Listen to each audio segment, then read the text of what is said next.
Hi, I'm Chris, and this is The Brick Thing.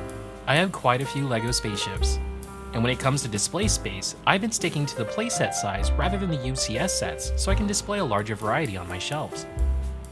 If we're lucky, some playsets come with their own stand as a side build, but usually they don't, so I've 3D printed a few like for the Gauntlet and Razor Crest. Ships like the Imperial Light Cruiser are sizable builds, but they kinda just sit flat on some plates on the underside. So today we're going to try out this third-party display stand I got off of Amazon. Now let's go ahead and build it.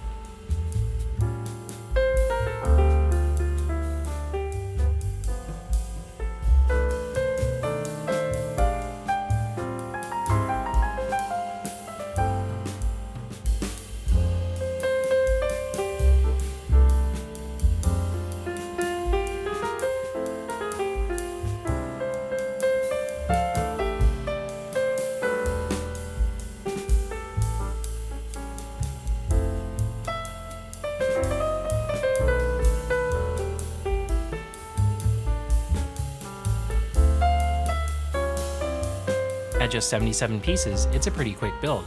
It comes together well enough and serves its purpose as a display stand to show off one of the larger sets in my collection. With that said, I'll see you next time.